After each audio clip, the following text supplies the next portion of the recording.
வணக்கம் viewers, welcome to கருவேப்பிலை சமையல். 5th டே, அதாவது 11th அன்னைக்கு நம்ம என்ன பண்ண போகிறோம் அப்படின்றதுக்கு நான் உங்களுக்கு காமிக்கிறேன். அது தயிர் சாதமும் வேர்க்கடலை சுண்டலும்.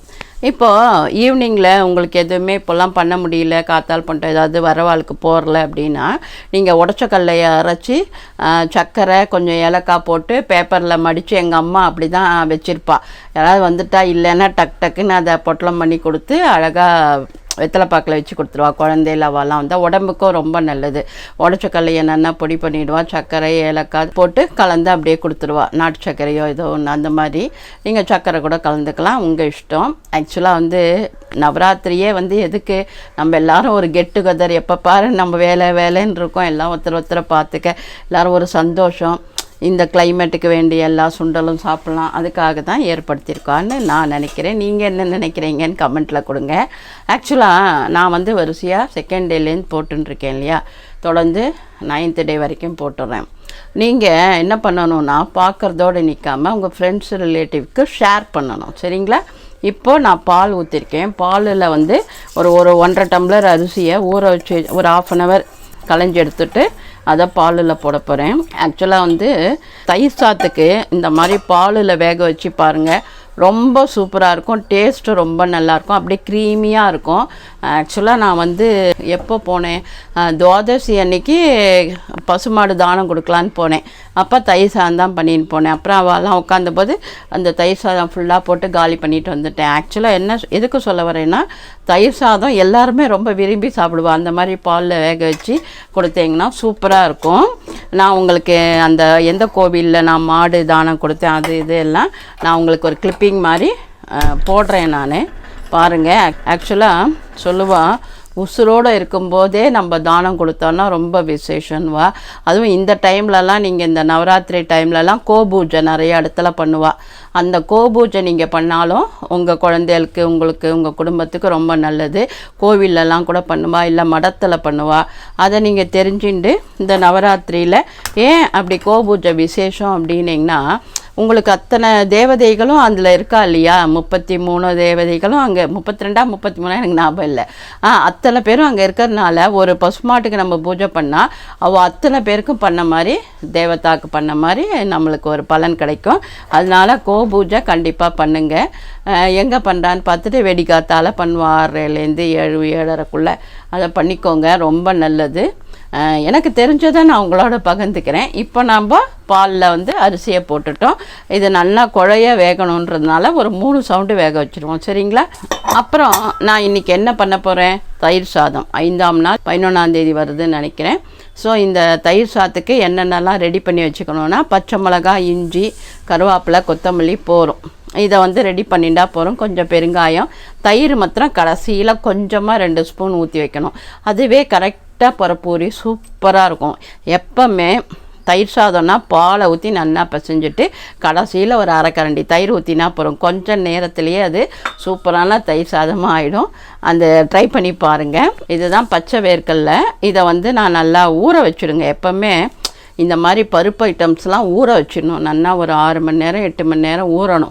ஊறின தண்ணியை கொட்டிடணும். அதுக்கப்புறம் தான் இதை சமைக்கணும். ஏன்னா இது வாயு ஜாஸ்தியாகிடும். அந்த தண்ணியோடு நம்ம போட்டோம்னா வாயு ஜாஸ்தியாகி எப்போ பார்த்தாலும் ஏப்பமும் கேஸும் வந்துட்டே இருக்கும். அதனால நைட்டே ஊற வச்சுட்டு இதை பாருங்கள், நான் ஒரு 2 சவுண்டு போட்டு வேக வச்சுருக்கேன். நல்லா வெந்திருக்கு. இப்போ இதை நம்ம சுண்டல் பண்ண போகிறோம். சிம்பிளாக பண்ணுறேன், அது எப்படின்னு காமிக்கிறேன். நீங்களும் இந்த மாதிரி நைட்டே ஊற வச்சுட்டு காத்தால் வேக வச்சுட்டிங்கன்னா சூப்பரான இந்த சுண்டல் ரொம்ப நல்லா இருக்கும். செஞ்சு பாருங்கள். இப்போ குக்கரில் தயிர் சாதம் 3 சவுண்டு போடட்டும். அதுக்கப்புறம் நம்ம கடகடன்னு தயிர் சாதம் பண்ணிடலாம். ரொம்ப ஈஸியாக, ரொம்ப சிம்பிளாக இருக்கும், ஆனால் ரொம்ப ஈஸியாக இருக்கும், டேஸ்டியாக இருக்கும். அதே மாதிரி இந்த வேர்க்கடலையும் ரொம்ப நல்லாயிருக்கும், குழந்தையெல்லாம் விரும்பி சாப்பிடுவா. ஸோ நம்ம இதுலேயே நம்ம இந்த பீச்சிலலாம் சாப்பிடுவா பார், அதெல்லாம் கூட மாங்காய்லாம் கூட போட்டு நம்ம சாப்பிட்லாம், தப்பு கிடையாது, சரியா? உங்களுக்கு பிடிச்சதுன்னா அதெல்லாம் கூட போட்டு சாப்பிட்லாம். ஸோ இந்த இது ஒரு 3 சவுண்டு வரட்டும், அதுக்கப்புறம் வரேன், சரியா? தயிர் சாதம் பண்ணிவிட்டு நம்ம சுண்டல் பண்ணலாம். பாருங்கள், இப்போ 3 சவுண்டு போட்டுருது. ஆறி எடுத்து நான் இப்போ திறந்துட்டேன். இப்போ இந்த மாதிரி இருக்கும் சாதம். இதை நம்ம என்ன பண்ணணும், கரண்டி வச்சு இப்படி மசிக்கணும், நல்லா மசிக்கணும். அப்போ தான் அது வெண்ணெய் மாதிரி அப்படி இறங்கும். அப்போது இப்படி விதையாக இருக்க அரிசியே தெரியக்கூடாது, அப்படியே குழஞ்சிடணும்.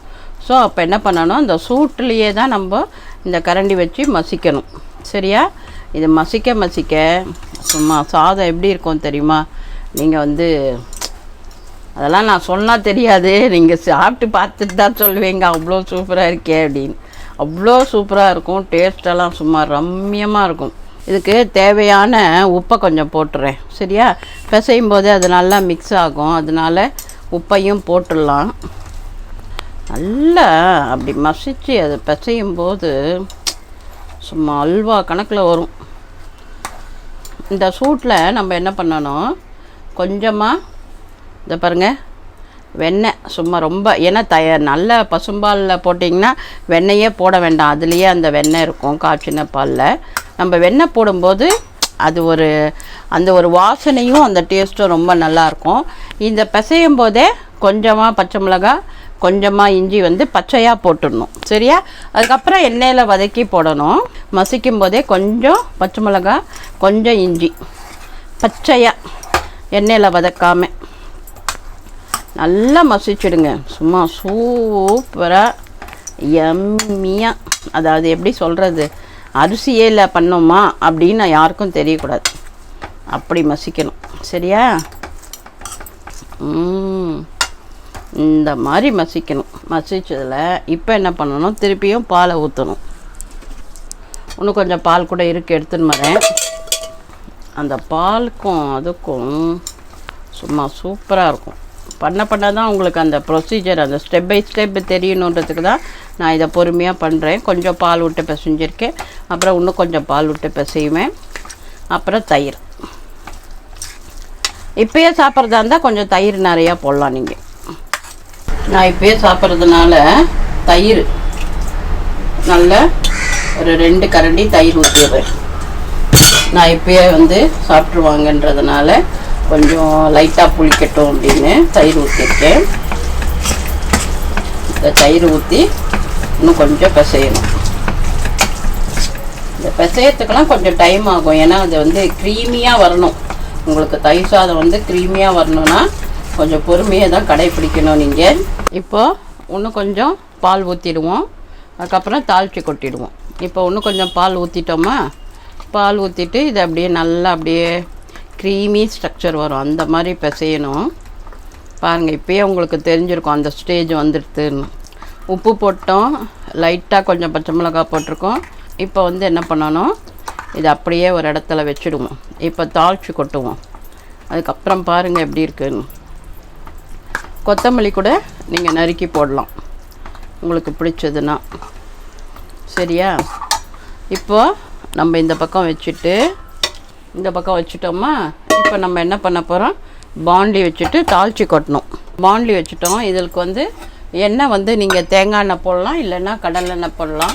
ஆனால் ரொம்ப ஸ்மெல் இல்லாத எண்ணெய் ரிஃபைண்ட் ஆயில் யூஸ் பண்ணால் நல்லாயிருக்கும், இல்லைன்னா தேங்காய் எண்ணெய் கூட யூஸ் பண்ணலாம், நல்லாயிருக்கும்.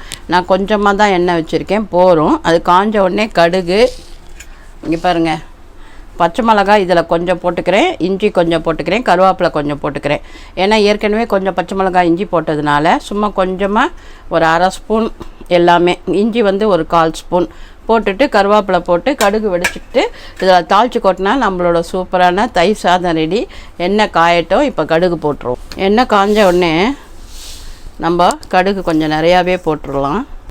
பாண்ட்லி காஞ்ச உடனே தான் கடுகு வெடிக்கும், அது வரைக்கும் கொஞ்சம் வெயிட் பண்ணுவோம். இந்த தயிர் சாதம் ரொம்ப சூப்பராக இருக்கும். நீங்கள் வந்து ஆக்சுவலாக செஞ்சு பார்த்துட்டு எனக்கு சொல்லுங்கள், கமெண்ட் சொல்லுங்கள் எப்படி வந்ததுன்னு. ரொம்ப நல்லாயிருக்கும். இதெல்லாம் லஞ்ச் பாக்ஸுக்கு வந்து ஒரே ஒரு ஸ்பூன் தயிரை விட்டு பிசைஞ்சு கொடுத்துட்டிங்கன்னா மத்தியானம் தேவாமிர்தமாக இருக்கும். தேவாமிர்தம்னா என்ன அப்படின்னு கேட்டால் இதுதான் அப்படின்னு சொல்கிற அளவுக்கு அவ்வளோ பிரமாதமாக இருக்கும். நான் பெருமைக்கெலாம் சொல்லலை, நீங்கள் செஞ்சு பார்த்துட்டு எனக்கு கமெண்ட் பண்ணுங்கள். சூப்பராக இருந்ததுன்னா ஷேர் பண்ணுங்கள், லைக் பண்ணுங்கள், சப்ஸ்கிரைப் பண்ண மறக்காதீங்க. பெல் ஐக்கான் இருக்குல்ல, அதில் ஆல் நோட்டிஃபிகேஷன் பட்டனை டச் பண்ணிங்கன்னா நான் போடுற வீடியோலாம் கிடுகிடுன்னு உங்களுக்கு வந்துடும். சரிங்களா? இப்போ கடுகு வெடிக்க ஆரம்பிச்சிடுது. என்னடா இவ போர் அடிக்கிறாளேன்னு பார்க்குறீங்களா? என்னமே இல்லை, பேசி தானே ஆகணும், அதனால தான் பேசின்னு இருக்கேன். இப்போ பாருங்கள், கடுகு வெடிக்கட்டும், அப்புறம் ஏன் பேச போகிறேன். கடுகு வெடித்தோடனே தாளித்து கொட்டிட்டு நம்ம என்ன சுண்டல் பண்ண போகிறோம் இன்றைக்கி, வேர்க்கடலை சுண்டல். சூப்பராக இருக்கும் அது. ஆக்சுவலாக வேர்க்கடலை வந்து சாப்பிட்டா அவ்வளோ நல்லது. நம்ம ஊர்லேருந்து எல்லாம் வேர்க்கடலை எடுத்துன்னு போய் அமெரிக்காவில் எல்லாம் வேர்க்கடலை இல்லை சாக்லேட்டில் வேர்க்கடலை அதில் வேர்க்கடலை இதில் வேர்க்கடலைன்னு போடுறாங்க. நம்ம தான் அந்த காலத்தில் என்னென்ன சொன்னாலும் அதெல்லாம் மறந்துட்டோம், ரிஃபைண்ட் ஆயிலுக்கு போயிட்டோம். திருப்பியும் நம்ம பழசுக்கு வரோம். இப்போது கடுகு வெடிச்செடுத்து இப்போ நான் என்ன பண்ண போகிறேன், பச்சை மிளகாய் கொஞ்சமாக போட்டுட்டேன், இஞ்சி கொஞ்சம் போட்டுட்டேன், கருவேப்பிலை கொஞ்சம் போட்டுட்டேன், அணைச்சிடுறேன். அணைச்சிட்டு கொஞ்சமாக பெருங்காயப்பொடி, அவ்வளோதான். இப்போது நம்ம சூப்பரான தயிர் சாதம் ரெடியாக போகிறது. வாங்க சாப்பிட்லாம். சாப்பிட்டுட்டு என்ன செய்யணும், எல்லாருக்கும் ஷேர் பண்ணணும். என்னடா இவோ ரொம்ப ஸ்லோவாக பேசுகிறாளேன்னு பார்க்குறீங்களா? பழைய அந்த எனர்ஜி இன்னும் வரலை எனக்கு, இனிமேல் தான் வரும். கொஞ்ச நாள் ஆயிடுத்து, விட்டு போச்சா, அதனால் அந்த ஃப்ளோ வரல, எனர்ஜி வரல. அதுக்காக எக்ஸ்கியூஸ் பண்ணிக்கோங்க, வரும். இப்போ தானே அம்மாவை பறி கொடுத்துருக்கேன், கொஞ்சம் நார்மலாகிறதுக்கு கொஞ்சம் நாள் ஆகும். வாவ், இங்கே பாருங்கள், சூப்பர் எமி எப்படி இருக்குது பார்த்தீங்களா? இதுதான் அப்படி தயிர் சாதம். இந்த தயிர் சாதத்தில் நீங்கள் வந்து மாதுளம்பழம் அதை பிச்சு போடலாம், கேரட்டை துருவி போடலாம், ரொம்ப சூப்பராக இருக்கும். இங்கே பாருங்களேன், நான் இந்த தட்டில் சும்மா போடுறேன், நீங்கள் பாருங்கள் எப்படி இருக்குன்னு. வெண்ணெய் மாதிரி இருக்கும் பாருங்கள், பார்த்தீங்களா? பிடிச்சிருக்கா? கண்டிப்பாக பிடிக்கும்னு நினைக்கிறேன். ட்ரை பண்ணி பாருங்கள், செஞ்சு பார்த்துட்டு சொல்லுங்கள். என்னோடய தயிர் சாதம் சூப்பராக இருக்கும், ட்ரை பண்ணுங்கள். எங்கள் வீட்டில் எல்லாருக்கும் என்னோடய தயிர் சாதம் ரொம்ப பிடிக்கும். நீங்கள் ட்ரை பண்ணிவிட்டு எனக்கு சொல்லுங்கள். இப்போ நம்ம சுண்டல் பண்ணிடலாம், சரியா? சுண்டலுக்கு இந்த வேர்க்கடலைக்கு ஏற்கனவே வேர்க்கடலை தானே, வேர்க்கடலை எண்ணெய் போடாமல் தேங்காய் எண்ணெய் போடுவோம், சரிங்களா? கொஞ்சமாக தேங்காய் எண்ணெய் போட்டிருக்கேன், ரொம்ப வேண்டாம். அப்புறம் கொஞ்சம் கடுகு போடுவோம், எண்ணெய் இது காஞ்ச உடனே கடுகு போடுவோம். அதுக்கப்புறமா நான் ஒன்று சொல்கிறேன். இங்கே பாருங்கள், இது வந்து பாருங்கள் தெரியுதா, கடல மாவு, கொஞ்சம் காரப்பொடி, மிளகு, பெருங்காயம் எல்லாம் போட்டிருக்கேன். இதை நல்லா மிக்ஸ் பண்ணிவிட்டு அதில் போட்டுடணும் தாளிக்கும் போது, ரொம்ப சூப்பராக இருக்கும். இதை ட்ரை பண்ணி பார்த்துட்டு சொல்லுங்கள், சரிங்களா? இப்போ கடுகு வெடிச்செடுத்து, இப்போ கடுகு வெடித்த உடனே நம்ம என்ன பண்ண போகிறோம், கொஞ்சமாக இஞ்சி, 2 கருவேப்பிலை, 2 பச்சை மிளகாய். இது ஒரு மாதிரி டிஃப்ரெண்ட்டாக இருக்கும்.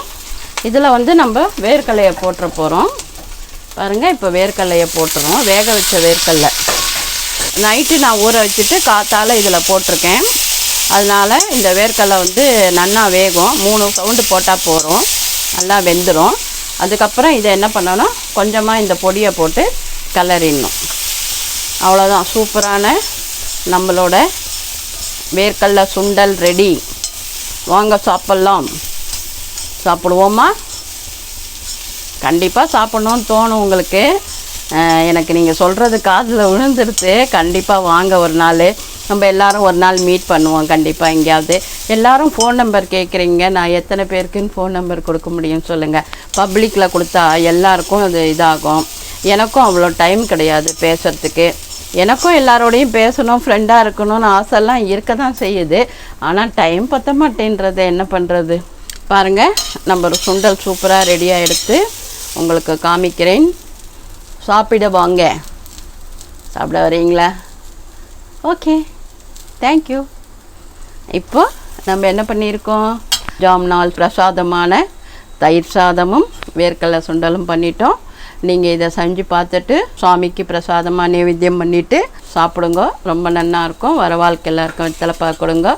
என்னோட உளம் கனிந்த நவராத்திரி நல்வாழ்த்துக்கள். கண்டிப்பாக நீங்கள் ட்ரை பண்ணுங்கள், செஞ்சு பார்த்துட்டு கமெண்ட் கொடுங்க, என்ஜாய் பண்ணுங்கள். ஆரோக்கியமாக சாப்பிடுவோம், ஆரோக்கியமாக இருப்போம். நன்றி, வாழ்த்துக்கள்.